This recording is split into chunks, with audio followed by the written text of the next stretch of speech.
Merdeka belajar wujud yang nyata. Raih mimpimu juga cita-cita.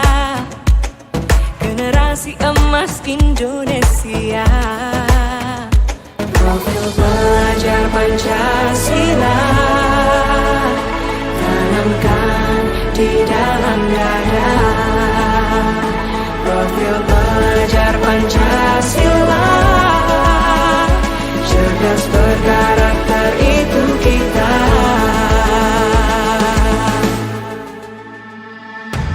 Beriman dan bertakwa pada Tuhan yang Maha Esa. Berakhlak mulia, berkebinekaan global kita. Gotong royong, berjiwa mandiri, berpikir kreatif dan bernalar kritis. Perbedaan bukan suatu halangan untuk kita saling bergandeng tangan. Bhinneka Tunggal Ika, semboyan negeri kita yang harus kita.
Bismillahirrahmanirrahim. Assalamualaikum warahmatullahi wabarakatuh. Waalaikumsalam warahmatullahi wabarakatuh. Yang saya hormati Bapak Kepala Sekolah SDN Karanghaur 02. Yang saya hormati Bapak Ibu Guru SDN Karanghaur 02 berserta. Pada hari ini saya perkenalkan, nama saya Devi Rusmaini, CGP Angkatan 10 Kabupaten Bekasi. Hari ini saya mendapatkan tugas untuk diseminasi implementasi budaya positif dalam kegiatan di sekolah. Adapun materi-materi yang akan saya bawakan hari ini adalah bagaimana kita sebagai guru menerapkan budaya positif di sekolah. Tujuan kegiatan diseminasi ini adalah: satu, melakukan pengimbasan tentang materi budaya positif kepada rekan pendidik. Yang kedua, bersinergi dengan semua komponen untuk menciptakan budaya positif di lingkungan SDN Karanghaur 02 khususnya dan sekolah lainnya pada umumnya.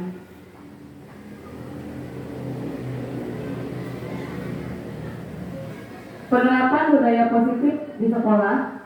Pertama, penyusunan kesepakatan kelas dan penggunaannya, penyusunan keyakinan kelas dan penggunaannya, dan yang terakhir praktek segitiga restitusi. Konsep kunci dalam budaya positif ini ada beberapa ya teman-teman.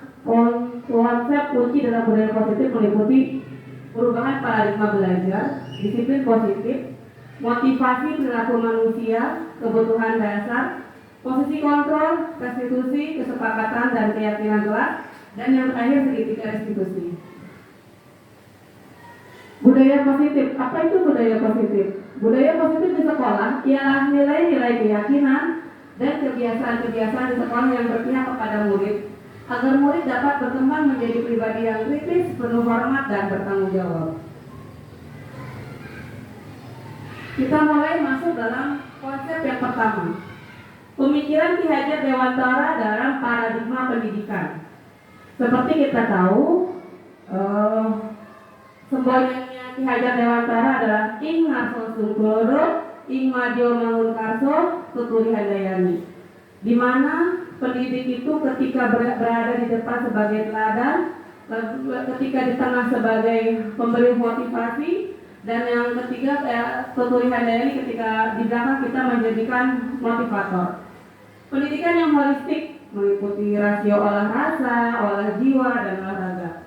Dan yang paling utama, pendidikan menurut Ki Hajar Dewantara adalah berpusat kepada murid, memberi tuntunan segala kekuatan kodrat yang dimiliki anak agar ia mampu mencapai keselamatan dan kebahagiaan yang setinggi-tingginya, mengikuti kodrat alam dan kodrat zaman. Jadi kita tidak bisa menyamakan pendidikan di masa pendidikan kita sekolah dengan anak-anak kita sekarang ini, di mana era digital sangat membumi. Jadi kita bagaimanapun harus mengikuti kodrat-kodrat zaman. Peran menurut Ki Hajar Dewantara, kita sebagai pendidik itu diibaratkan petani, dan anak itu seperti biji tumbuhan yang disemai dan ditanam oleh petani di lahan yang telah disediakan. Dalam arti kata, kita sebagai petani harus bisa mengolah bibit itu agar nanti siap panen. Jadi diolah dengan diberi pupuk yang baik, diolah penggunaan tanahnya, dibajak supaya menjadi lebih subur lagi. Itulah peran kita sebagai petani. Pembelajaran yang berpusat kepada murid agar dapat mengembangkan potensi kodrat yang mereka miliki. Jadi menurut Ki Hajar Dewantara, kita tidak bisa memaksakan ketika anak yang secara tidak memiliki passion di misalnya dia tidak mampu secara di bidang matematika, IPA, kita tidak bisa memaksakan hal-hal tersebut. Kita harus tetap memberikan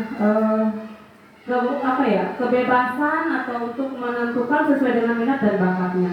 Jadi menurut Ki Hajar Dewantara, kita benar-benar berpihak kepada peserta didik.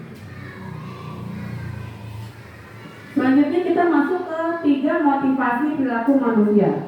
Pertama, perilaku manusia pasti menghindari ketidaknyamanan atau hukuman. Yang kedua, untuk mendapatkan imbalan atau penghargaan dari orang lain.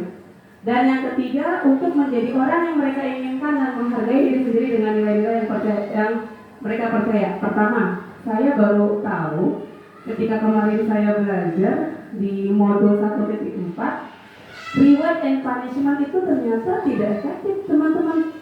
Jadi ketika kita memberikan reward and punishment, apalagi punishment ya, punishment itu ternyata tidak berefek kepada peserta didik.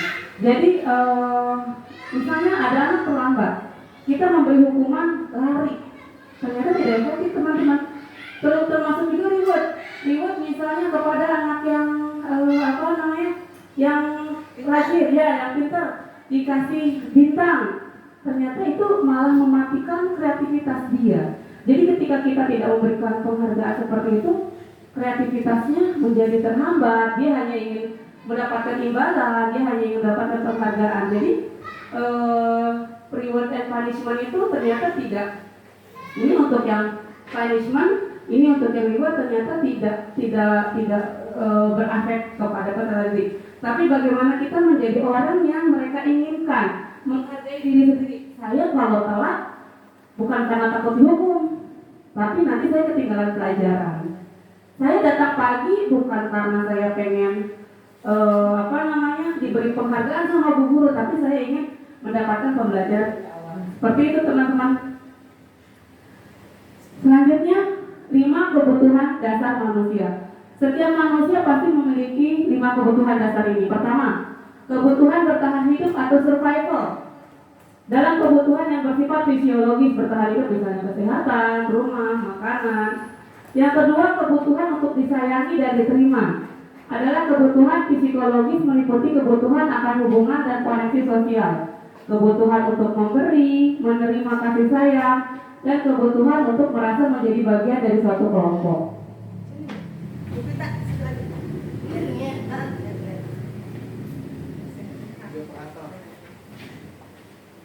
Selanjutnya, kebutuhan penguasaan. Kebutuhan ini berhubungan dengan kekuatan untuk mencapai sesuatu. menjadi kompeten, menjadi terampil, diakui atas prestasi dan keterampilan kita, didengarkan dan memiliki rasa harga diri. Kebutuhan untuk bebas dan adalah kebutuhan akan kemandirian, otonomi, memiliki pilihan dan mampu mengendalikan arah seseorang. Dan yang terakhir, kebutuhan akan kesenangan adalah kebutuhan untuk mencari kesenangan, bermain dan tertawa. 5 kebutuhan dasar ini teman-teman. Jadi, kenapa kita belajar tentang 5 kebutuhan dasar? Kita sebagai pendidik di sini harus memahami 5 kebutuhan ini, 5 kebutuhan peserta didik ini. Jadi setiap peserta didik pasti punya kebutuhan survival. Misal ada anak yang tidur di kelas, kita jangan langsung ngejudge anak itu, kamu ya anak nakal. Belum tentu anak itu nakal, mungkin dia kebutuhan survivalnya, mungkin dia kenapa dia tidur di kelas. Pertama, ya mungkin dia ketika di luar sekolah dia harus mencari nafkah, jadi dia kelelahan.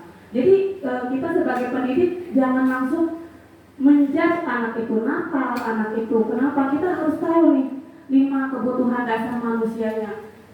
Terus ada satu anak misalnya nggak suka pembelajaran matematika, mungkin anak itu tidak menguasai, makanya dia ketika belajar matematika dia tidur, dia bertingkah, dia gimana. Nah, kita sebagai pendidik harus memahami kebutuhan masing-masing peserta didik, terutama 5 kebutuhan dasar manusia ini. Yang selanjutnya, cara menunjukkan sikap disiplin. Menurut Ki Hajar Dewantara, untuk menciptakan murid yang merdeka, syarat utamanya harus ada disiplin yang kuat. Disiplin yang dimaksud adalah disiplin diri yang memiliki motivasi internal, bukanlah motivasi eksternal, sifatnya hanya sementara, sedangkan motivasi tersebut datang dari diri sendiri akan bertahan dalam jangka panjang. Yang tadi saya pernah sampaikan, jadi kalau kita memotivasi misalnya, saya mah mau datang pagi, takut dimarahin, itu hanya bersifat sementara. Tapi ketika saya harus datang pagi, karena saya harus belajar lebih awal, saya harus mempersiapkan diri saya untuk mendapatkan ilmu. Nah, itu motivasi yang datangnya dari internal, bukan dari eksternal. Eksternal itu pengaruh guru, pengaruh lingkungan. Saya mah mau datang siang, habis teman-teman saya datang siang. Nah, itu eksternal. Kalau internal pasti dari kesadaran diri sendiri. Cara menerapkan disiplin. Penerapan disiplin di sekolah harus dilakukan melalui motivasi internal. Karena kesadaran harus dari kesadaran sendiri. Motivasi internal lebih berjangka lama dan membuat murid memiliki karakter yang makin kuat. Sesuai konsep Ki Hajar Dewantara tentang disiplin diri, sebab hanya diri sendiri yang mampu mengontrol dirinya, bukan orang lain. Artinya siswa sendirilah yang menginginkan dirinya menaati peraturan sesuai dengan keyakinan sekolah dan kelas. Di modul 1.4 saya disuruh ada bacaan, ketika kita menggenggam sebuah batu, kita disuruh buka. Ada beberapa hal yang bisa membuat kita membuka tangan kita. Pertama, ya karena kita pengen ngebuka. Yang kedua, karena ada paksaan, buka.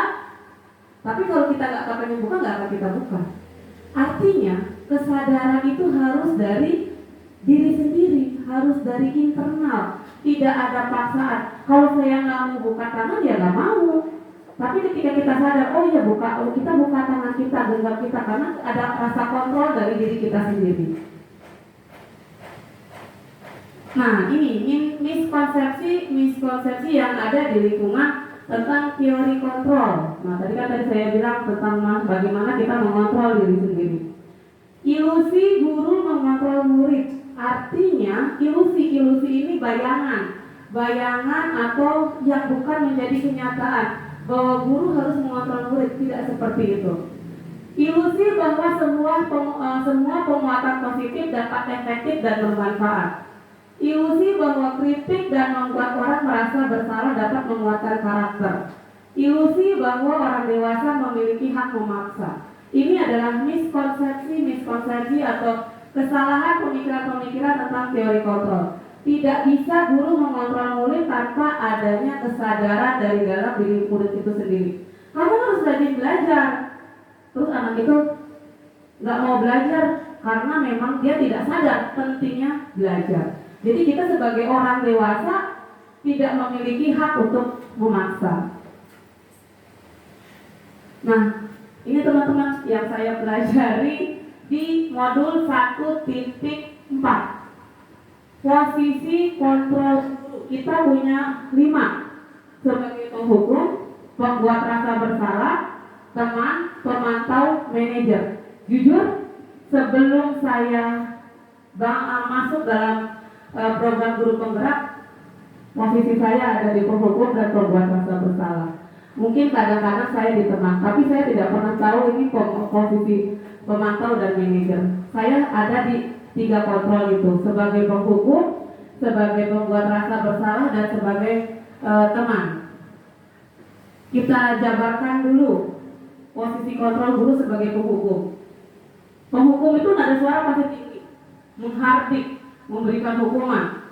Kamu telat, kamu lari 5 putaran. Itu penghukum. Jadi anak akan mendapatkan punishment atas kesalahan-kesalahan yang dia lakukan. Yang kedua, ini saya juga membuat rasa bersalah, bersuara lembut, membuat tidak nyaman, bersalah dan rendah diri. Kan saya udah bilang, kamu jangan seperti itu, tapi kamu tetap aja kayak gitu. Kamu tetap aja, kamu kan jadi membuat saya ditegur sama kepala sekolah. Nah, itu posisi kontrol kita nggak menghukum, tapi si anak itu merasa bersalah karena kita ngomongnya, kan saya bilang kamu jangan telat, tapi kamu telat. Jadi sayanya dimarahin sama kepala sekolah. Nah, anak itu akan merasa bersalah gitu. Dan itu juga tidak efektif, teman-teman. Yang ketiga, sebagai teman, posisi guru pada posisi ini tidak akan menyakiti murid, namun akan tetap berupaya mengontrol murid melalui persuasi. Posisi teman ini bisa negatif, bisa positif. Kenapa bisa negatif? Misal seperti ini, kamunya telat mulu nih. Kata saya juga, jangan telat. Kan tadi udah saya ingatkan. Kita memposisikan sebagai teman supaya kita anak itu tidak ada jarak. Tapi negatifnya apa? Anak berusaha melunjak ya. Jadi anak ngerasa boleh cuma baik, nanti juga kita nggak akan dimarahin, udah biarin tenang aja dah. Nah, ini saya kalau sebelum kemarin belajar di 1.4 ini, saya ada di 3 posisi itu. Yang keempat, posisi pemantau. Posisi pemantau berdasarkan peraturan-peraturan dan konsekuensi. Dengan menggunakan sanksi dan konsekuensi, kita dapat memisahkan hubungan pribadi kita dengan murid. Dan yang terakhir, yang diharapkan oleh Ki Hajar Dewantara, itu kita ada di posisi ini, teman-teman. Posisi manajer. Posisi ini di mana guru berbuat sesuatu bersama dengan murid, mempersilahkan murid, mempertanggungjawabkan perilakunya, mendukung murid agar dapat menemukan solusi atas permasalahannya sendiri. Misal, terlambat. Kenapa kamu terlambat? Jadi kita menggunakan di posisi manajer ini menggunakan suatu alat yang disebut segitiga restitusi. Jadi sebagai manajer ini kita harus harus tahu kenapa anak itu terlambat. Nah, dipakailah segitiga restitusi. Restitusi adalah upaya mendisiplinkan murid, tapi dengan cara murid sendiri yang menyelesaikan masalahnya dan membuat mereka bertindak sesuai dengan keinginan ideal yang didasarkan pada keyakinan kelas. Jadi solusinya bukan dari kita, teman-teman. Kalau solusinya dari kita, bisa aja anak itu lupa, bisa aja anak itu melanggar, tapi solusinya dari diri sendiri, dari diri anak itu. Nah, ini yang disebut segitiga restitusi, teman-teman. Ini ada 3. 1, menstabilkan identitas. 2, validasi tindakan yang salah. 3, menanyakan keyakinan. Tapi posisi 1, 2, 3 ini tidak harus satu menstabilkan identitas, enggak. Tapi bisa kita nomor 3, nomor 1. Yang penting 3 faktor ini ada dalam penyelesaian kita dalam segitiga restitusi. Segitiga restitusi yang pertama, menstabilkan identitas. Jadi teman-teman, berdasarkan segitiga restitusi bertujuan untuk mengubah identitas anak dari orang yang gagal karena melakukan kesalahan menjadi orang yang sukses. Misal, kamu terlambat. Gagal kan anak itu. Tapi kamu bisa kok nggak terlambat. Nah, bagaimana caranya? Anak yang melanggar peraturan karena sedang mencari perhatian adalah anak yang sedang mengalami kegagalan. Dia mencoba untuk memenuhi kebutuhan dasarnya, namun ada benturan. Kalau kita mengkritik dia, maka kita akan tetap membuatnya dalam posisi kegagalan. Jadi kalau misalnya udah anak itu nggak mau belajar, anak itu nggak mau baca, anak itu nggak mau sekolah, kita kritik dia, berarti identitasnya tidak stabil dan kita tetap masih dalam gagal menjadi guru. Kalau kita ingin ia menjadi reflektif, maka kita harus meyakinkan anak itu untuk mengatakan kalimat ini. Berbuat salah itu gak apa-apa. Tidak ada manusia yang sempurna. Saya juga pernah melakukan kesalahan. Kita bisa menyelesaikan masalah ini. Bapak Ibu tidak tertarik mencari siapa yang salah, tetapi Bapak Ibu mencari solusi atas permasalahan ini. Jadi kita jangan mengklaim, kamu salah, kamu sih bangunnya terlambat, jadi aja masuknya telat. Jadi nggak kayak gitu Bapak Ibu. Jadi menstabilkan identitas itu kita harus nggak apa-apa hari ini terlambat, tapi besok jangan ya. Nah caranya biar besok jangan bagaimana? Nah itulah di segitiga restitusi. Lalu langkah yang kedua, validasi tindakan yang salah. Kalau kita tolak anak yang berbuat salah, dia akan tetap menjadi bagian dari masalah. Namun bila kita memahami alasannya melakukan sesuatu, maka dia akan merasa dipahami. Misal, anak itu terlambat, terus kita menyalahkan dia.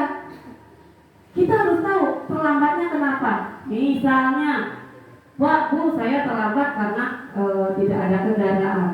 Pak, Bu, saya terlambat karena tadi malam harus dijagain orang tua saya sakit. Pak, Bu, saya terlambat karena tadi malam saya jualan. Jadi kita anak terlambat itu jangan dilihat terlambatnya, tapi kenapa terlambatnya. Makanya disitulah kita memvalidasi tindakan kita yang salah. Para guru setelah menerapkan strategi ini akan mengatakan bahwa anak-anak yang tadinya tidak terjangkau menjadi terbuka kepada mereka. Strategi ini menguntungkan bagi murid dan guru karena guru akan berada di posisi siswa dan itu akan memiliki perspektif yang berbeda. Seperti misalnya, Bu, saya nggak bisa baca. Kenapa kamu nggak bisa baca? Kenapa udah kelas 2 nggak bisa baca? Di rumah nggak ada yang ngajarin. Nah berarti kan kita harus tahu kita ada di posisi mereka. Oh, nggak bisa bacanya bukan karena malas, tapi karena memang di sekolah tidak ada, di rumah tidak ada yang ngajarin, orang tuanya sibuk bekerja atau bagaimana. Jadi kita harus tahu dulu kenapa alasan mereka seperti itu. Menurut teori kontrol, semua tindakan manusia baik yang baik ataupun buruk pasti memiliki maksud dan tujuan tertentu. Kita mungkin tidak suka sikap seorang anak yang terus-menerus merengek, tapi bila sikap itu mendapat perhatian kita, maka itu telah memenuhi kebutuhan anak tersebut. Kalimat-kalimat di bawah ini mungkin terdengar asing buat guru, namun bila dikatakan dengan nada tanpa menghakimi, akan memvalidasi kebutuhan mereka. Apa saja sih kalimat itu? Mari kita perhatikan. Kamu bisa melakukan yang lebih buruk dari ini ya. Kamu pasti punya alasan kenapa kamu melakukan hal itu. Kamu patut bangga pada dirimu. Kamu boleh mempertahankan sikapmu, tapi kamu harus menambahkan sikap-sikap yang baru. Jadi kita harus memberikan dua sudut pandang pada peserta didik. Yang ketiga adalah menanyakan keyakinan. Teori kontrol menyatakan bahwa kita pada dasarnya termotivasi secara internal. Ketika identitas sukses telah tercapai langkah pertama dan langkah yang kedua salah setelah divalidasi langkah kedua, maka anak akan siap untuk dihubungkan dengan nilai-nilai yang dia percaya. Pertanyaan-pertanyaan di bawah ini menghubungkan keyakinan anak dengan keyakinan kelas atau keluarga.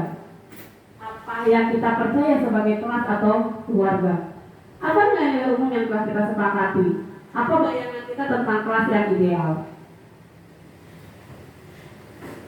Kesimpulannya, restitusi adalah sebuah upaya untuk membuat siswa mampu mengevaluasi diri mereka sendiri agar menjadi manusia yang lebih baik, yang sesuai dengan nilai-nilai kebaikan universal, dan sebuah upaya agar setiap kesalahan yang dilakukannya menjadi bahan pembelajaran agar dirinya menjadi lebih baik, menjadi lebih kuat karakternya, dan penghargaan pada diri mereka sendiri pun menjadi bertambah.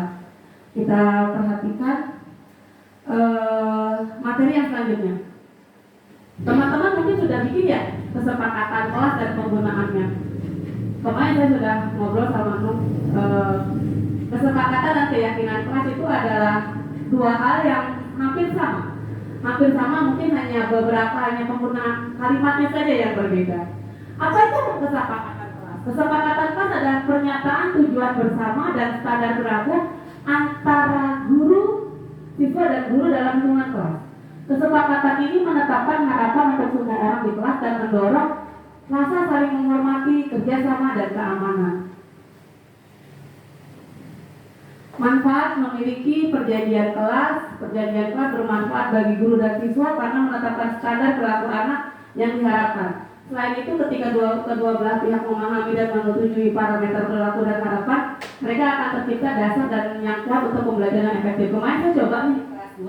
Kan kalau kita lihat kelas 2 itu masih kecil-kecil ya, baca juga ada yang belum bisa. Kemarin tapi saya tanya, kamu pengen kita kelasnya kayak apa? Gua nggak berisik. Itu yang pertama. Mereka sudah bisa mengungkapkan. Saya kasih sticky note, mereka tempel. Gak mau berisik bu, nggak mau ada yang ngalakin bu. Apa sih yang ngalakin tuh? Ngecek. Gak mau ada yang ngejekin bu, nggak mau ada yang ngalakin sama orang tua. Dan itu memang bisa keluar dari hati mereka ketika kita menjadi kesepakatan bersama. Ketika mereka nanti ada yang melanggar kesepakatan, kita bisa tanya, kan udah kita sepakat, nggak boleh ngalahin orang tua, nggak boleh berisik kalau belajar. Ada juga pun nggak boleh makan di kelas, boleh. Yang penting jadi kesepakatan bersama. Nah ini teman-teman, ketika kemarin saya menyusun kesepakatan kelas dan penggunaannya, ini anak-anak kita kasih sticky note, dia tulis apa yang dia pengen tulis. Saya pertamanya mikir, anak-anak mampu nggak ya, kata saya gitu. Anak-anak bisa mengeluarkan isi hatinya nggak ya? Alhamdulillah mereka bisa mengeluarkan dan menjadi kesepakatan kelas bersama. Penyusunan keyakinan kelas dan penggunaannya. Kalau kesepakatan kelas kan memang ada dari kita, dari guru dan peserta didik. Di bawah ini beberapa contoh keyakinan kelas yang bisa diterapkan dalam budaya positif. Setiap siswa berhak untuk belajar dan berkembang. Kesalahan merupakan kesempatan belajar, hubungan yang positif yaitu dasar untuk belajar, dan kita bertanggung jawab atas lingkungan belajar bersama. Ini teman-teman keyakinan untuk kelas 1. Ini keyakinan kan kelas 1 masih kelas rendah ya. Setiap anggota kelas perlu belajar. Setiap anggota kelas perlu senang. Setiap anggota kelas perlu melakukan tugas. Setiap anggota kelas perlu saling menghargai. Setiap anggota kelas perlu merasa aman. Jadi itu kesepakatan kelas 1 yang memang masih kelas rendah. Ini keyakinan kelas 5. Yang secara tata bahasa anak sudah mulai verbalnya sudah mulai menguasai lebih banyak kosakata. Jadi di sini keyakinan kelas 5, selalu bersikap positif, senantiasa menjadi diri yang terbaik, percaya dan menghormati orang lain serta barang miliknya, berkomitmen terhadap setiap tugas, senantiasa membantu. Jadi di sini bedanya cuma dari penggunaan kosakatanya saja. Jadi kalau yang ini kan ada merasa aman, saling menghargai. Kalau di sini sudah mulai menjadi diri yang terbaik, berkomitmen. Jadi penguasaan bahasanya. Ini untuk kelas 7 yang di SMP. Hormat, kita meyakini bahwa sangat penting untuk menghormati semua orang dan barang milik orang lain. Bekerja, kami meyakini bahwa sangat penting untuk mengerjakan segala pekerjaan atau mengikuti kegiatan yang kami tugaskan. Diterima dan dimiliki, kami meyakini bahwa sangat penting untuk merasa diterima pada suatu kelompok untuk saling peduli satu sama lain. Nah ini teman-teman kita nonton dulu ya. Kita nonton dulu penerapan segitiga restitusi.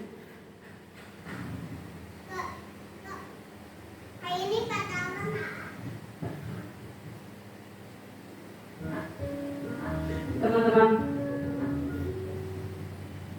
salam bahagia ibu dan bapak guru hebat. Dalam penerapan disiplin positif restitusi, salah satu program yang dikembangkan adalah 5 positif kontrol. 5 positif kontrol dalam restitusi adalah proses perjalanan seorang pendidik agar dapat mengenali dirinya. Pada video kali ini, kita akan membahas tentang 5 posisi kontrol yang dikembangkan oleh Diane Gosden dan contoh penerapan.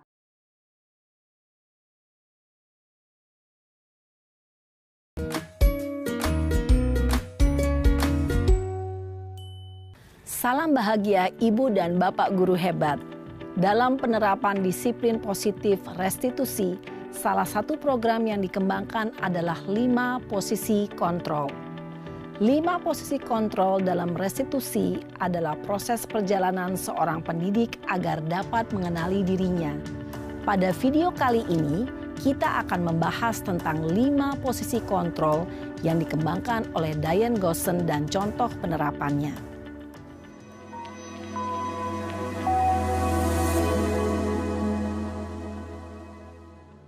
5 posisi kontrol itu adalah 1. Posisi penghukum. 2. Posisi pembuat merasa bersalah. 3. Posisi teman. 4. Posisi pemantau atau monitor. Dan 5. Posisi manajer. Untuk lebih memahami kelima posisi tersebut, mari kita saksikan kasus Naren yang terlambat hadir 20 menit di sekolah dan melihat bagaimana kelima posisi kontrol dalam menghadapi masalah tersebut.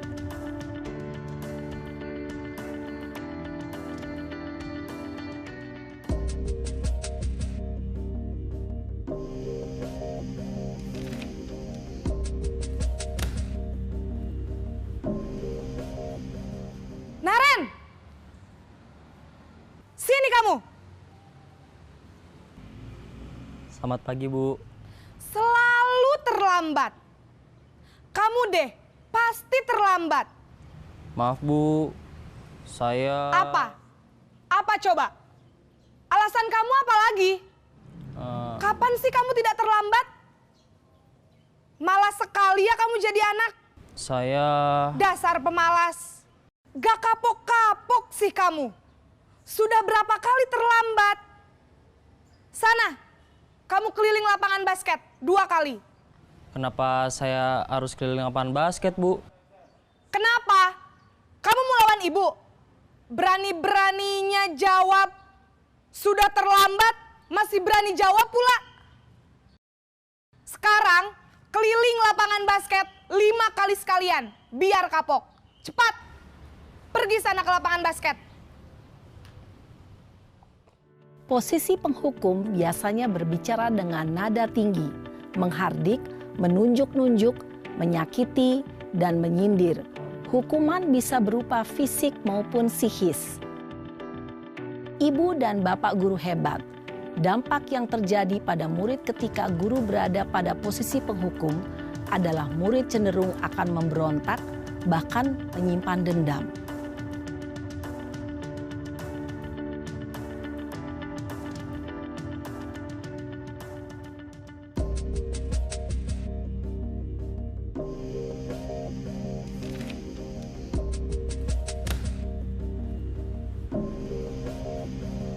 Naren!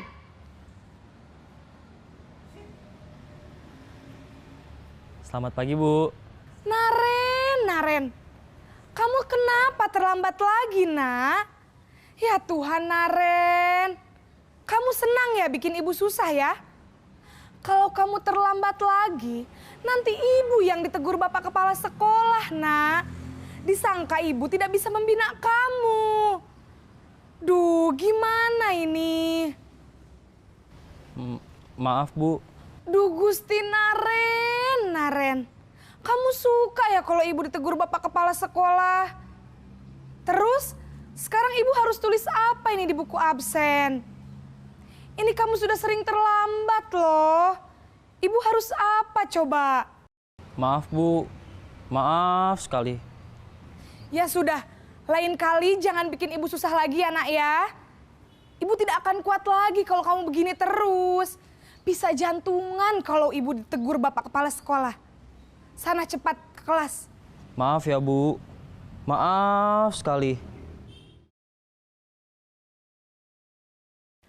Posisi pembuat rasa bersalah berbicara dengan nada tenang, cenderung lembut, Namun kata-kata yang diutarakan membuat murid merasa menjadi orang yang gagal. Memandang buruk dirinya sendiri, merasa tidak berharga, dan tidak sanggup membahagiakan orang lain. Ketika guru mengambil posisi pembuat rasa bersalah, murid akan menganggap dirinya yang bersalah dan ia akan menyimpan emosi negatif tersebut di dalam dirinya.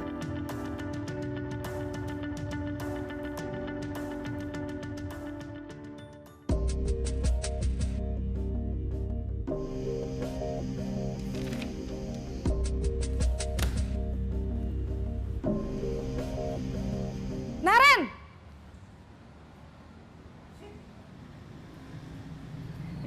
Selamat pagi, Bu. Wah, sudah jam berapa ini, Nak? Terlambat lagi ya, sayang. Iya, Bu. Habis ibu saya lupa bangunkan saya, Bu. Kamu malah menyalahkan ibu kamu. Kamu bukannya anak yang larinya paling kenceng. Kok terlambat sih? Iya, Bu. Saya memang terlambat bangun tadi. Jadi, biarpun saya lari kencang, tetap gak kekejar, Bu. Ya sudah sana, nanti lain kali larinya lebih kenceng lagi ya. Biar gak terlambat lagi. Bikin seneng ibu, demi ibu. Bisa kan? Bisa lah, Bu. Ya sudah sana masuk kelas. Ibu beresin urusan absen kamu. Kamu ini ada-ada saja. Dalam posisi teman, guru berbicara dengan nada suara ramah, akrab, cenderung bersenda gurau untuk menjaga suasana tetap santai. Murid akan merasa senang, aman, dan akrab dengan guru. Identitas yang tercipta adalah identitas sukses atau berhasil. Namun, perlu diingat, karena ini masih dorongan eksternal, maka ada faktor ketergantungan dari murid kepada orang tertentu.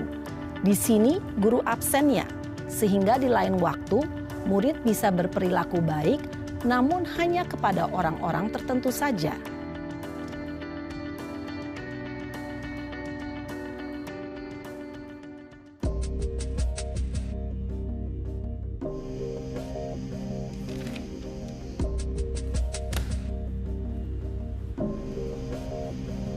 Naren!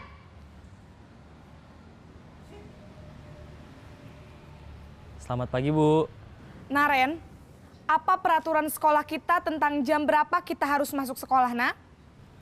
Kita harus di sekolah jam 7, Bu. Iya, betul. Sekarang sudah jam 7.20. Naren sudah tahu konsekuensinya jika terlambat hadir. Paham, Bu. Saya harus tinggal kelas pas jam istirahat selama 20 menit. Iya, benar. Konsekuensinya demikian. Jadi nanti jam 9.30 pas istirahat, kamu harus tinggal di kelas, kerjakan tugas tambahan untuk ketertinggalan kamu, ya? Baik, Bu. Posisi pemantau mengandalkan penghitungan atau data untuk mengontrol murid. Guru mengarahkan murid berdasarkan peraturan dan konsekuensi. Seorang pemantau menunjukkan bahasa tubuh dan ekspresi wajah yang datar dan cenderung formal.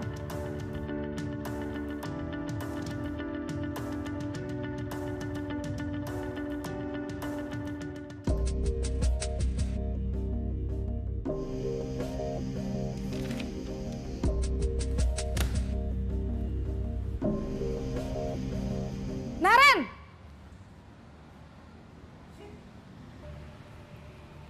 Selamat pagi, Bu. Selamat pagi, Naren. Maaf, Bu. Saya terlambat. Iya, sekolah masuknya jam 7, sekarang sudah jam 7.20.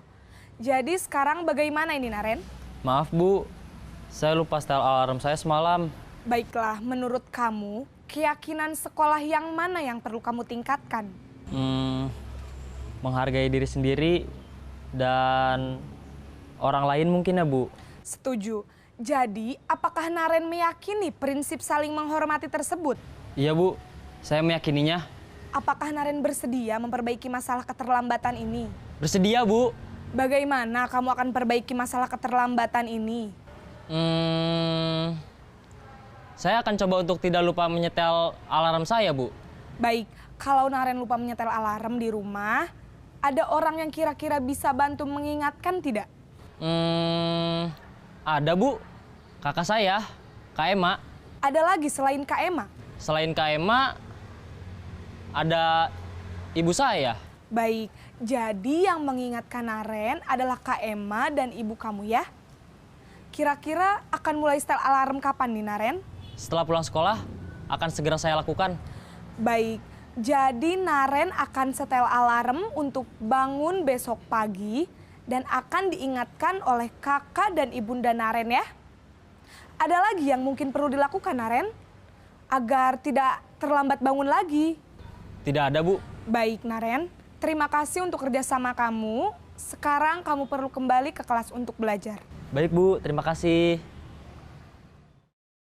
Posisi manajer adalah posisi kontrol yang disarankan untuk membimbing murid memiliki sikap disiplin yang positif, yaitu murid yang mandiri, bertanggung jawab, dan dapat memecahkan masalah.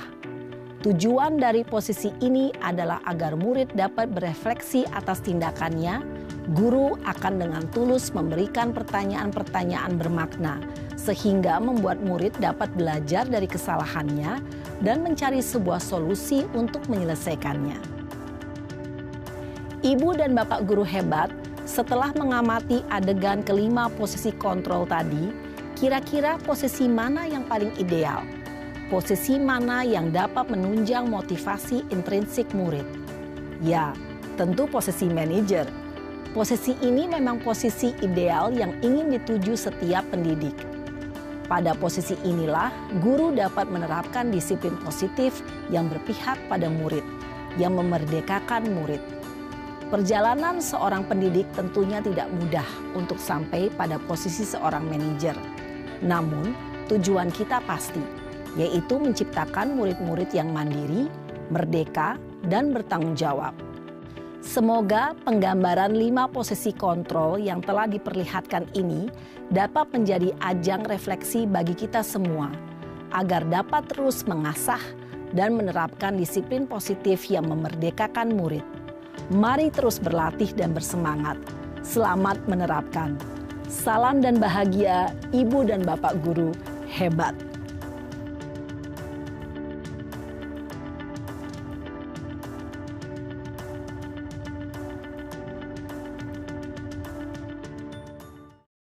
Dan mencari sebuah solusi untuk menyelesaikannya. Ibu dan bapak guru hebat, setelah mengamati adegan kelima posisi kontrol tadi, kira-kira posisi mana yang paling ideal? Posisi mana yang dapat menunjang motivasi intrinsik murid?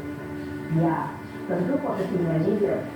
Posisi ini memang posisi ideal yang ingin dituju setiap pendidik.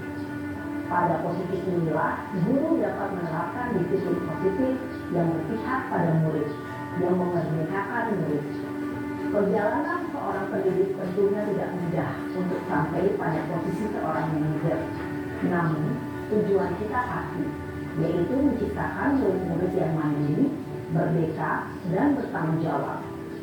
Semoga penggambaran 5 posisi kontrol yang telah diperlihatkan ini dapat menjadi ajang refleksi bagi kita semua, agar dapat terus mengasah dan menerapkan disiplin positif yang memerdekakan murid. Mari terus berlatih dan bersemangat. Selamat menerapkan. Salam dan bahagia, Ibu dan Bapak Guru hebat. Teman-teman, setelah memperhatikan tadi, saya sudah menerapkan, mencoba menerapkan segitiga restitusi kepada A. Malik jarang sekolah karena malu belum bisa baca. Nah, selanjutnya cara saya menerapkan segitiga restitusinya seperti ini, teman-teman. Karena masih kelas 2 ya.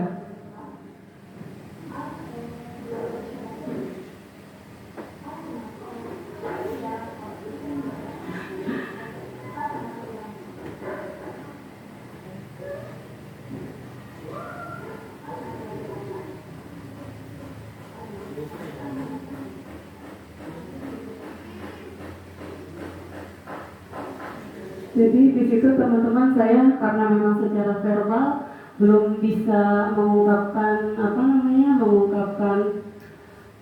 saya pancing dan pegang tangannya dia, saya pancing dengan nanyain kenapa Al nggak mau sekolah. Al malu bu katanya. Kenapa? Al belum bisa baca. Al kenapa belum bisa baca? Di rumah nggak ada yang ngajarin. Mohon maaf teman-teman, Al mamahnya sudah meninggal, jadi dia sama bapaknya, dan bapaknya itu bekerja, kalaupun ada di rumah hanya bermain game. Jadi dari sini kita tahu latar belakang kenapa dia belum bisa membaca di kelas 2. Jadi ada beberapa faktor kita untuk mengambil keputusan kenapa anak ini tidak melakukan kesalahan. Dan yang terakhir saya nanya keyakinan. Al yakin nggak mau belajar? Yakin bu. Al harus rajin belajar, Al harus rajin sekolah, karena di sekolah lah Al bisa belajar membaca. Jadi itu pengalaman saya teman-teman menerapkan segitiga restitusi saya di kelas 2. Sebagai penutup ada sedikit quotes dari saya yang Ki Hajar Dewantara bilang, jika ingin mengubah dunia, mulailah dengan mengubah diri sendiri.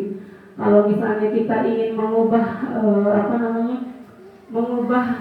kita menjadi pendidik yang lebih baik lagi, mungkin ada baiknya kita belajar untuk terus menjadi guru yang hebat. Demikian teman-teman yang ingin saya sampaikan. Apakah ada yang ingin ditanyakan berdasarkan tadi beberapa yang saya paparkan? Terima kasih. Ada yang mau ditanyakan? Oke deh, berdasarkan ini saya terima kasih atas waktunya mendengarkan diseminasi saya, paparan saya tentang pemahaman saya di modul 1.4. Mohon maaf apabila ada kesalahan. Sekian dari saya. Wassalamualaikum warahmatullahi wabarakatuh.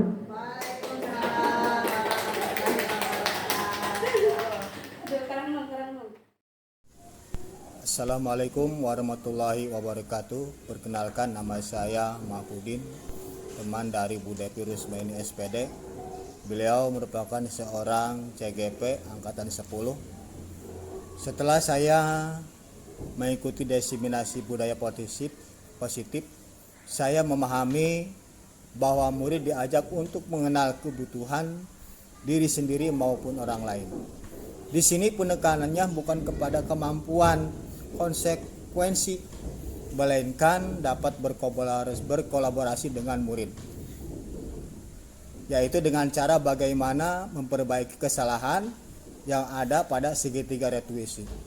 1. Menstabilkan identitas. 2. Validasi tindakan yang salah dan keyakinan kelas. Sekian dari saya. Wassalamualaikum warahmatullahi wabarakatuh. Assalamualaikum warahmatullahi wabarakatuh. Nama saya Jajang Suryana, akan memberikan refleksi umum balik tentang diseminasi budaya positif yang telah disampaikan oleh teman saya Depi Rusmaini, calon guru penggerak angkatan 10.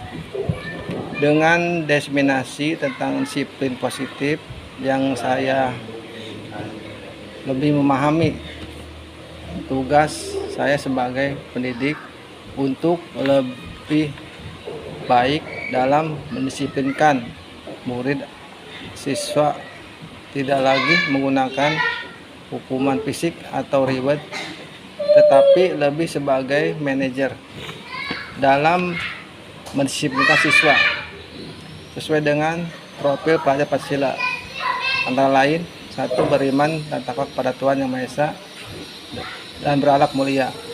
Yang kedua, berkebinekaan global. Yang ketiga, gotong royong. Yang keempat, mandiri. Yang kelima, kreatif dan kritis. Demikian tanggapan dari saya. Assalamualaikum warahmatullahi wabarakatuh.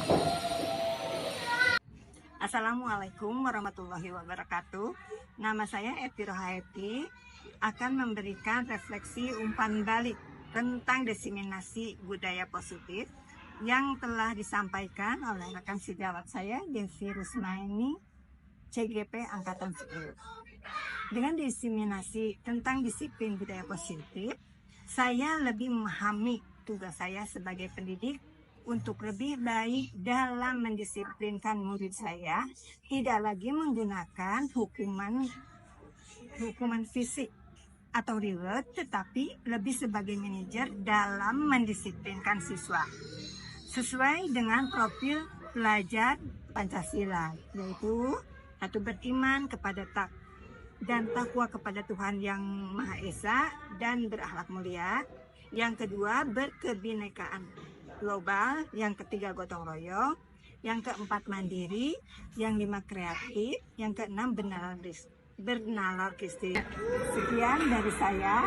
Wassalamualaikum warahmatullahi wabarakatuh.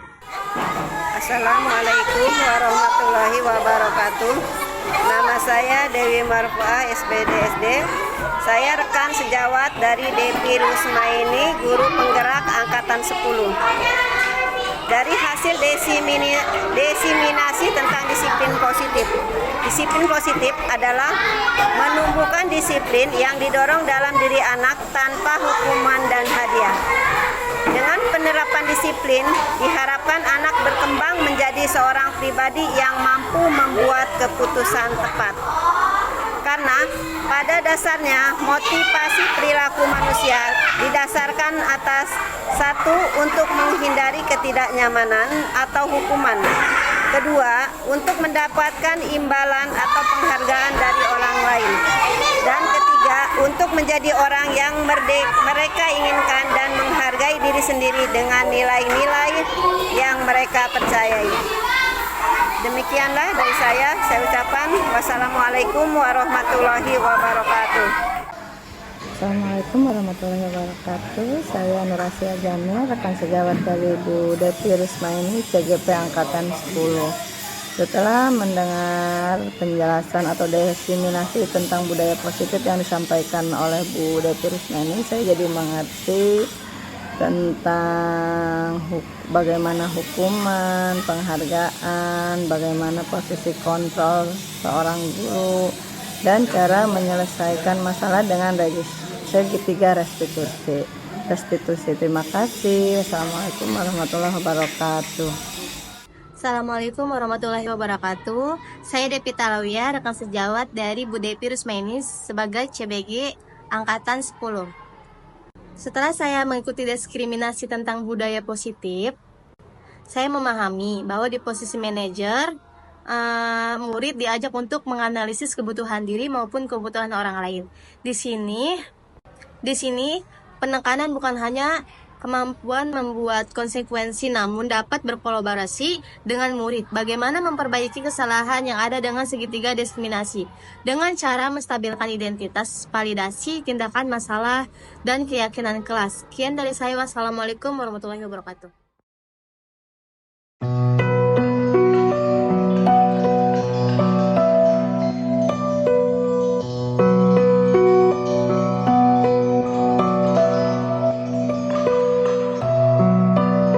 Jalan 1/10, ya lanjut.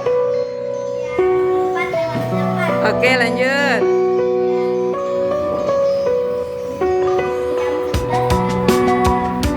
Oke lanjut sayang. Oke lanjut sayang. Oke, tepuk tangan untuk kelompoknya, Nay.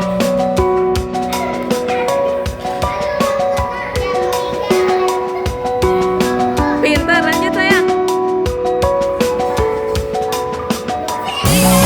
Ya lanjut. Jam 10.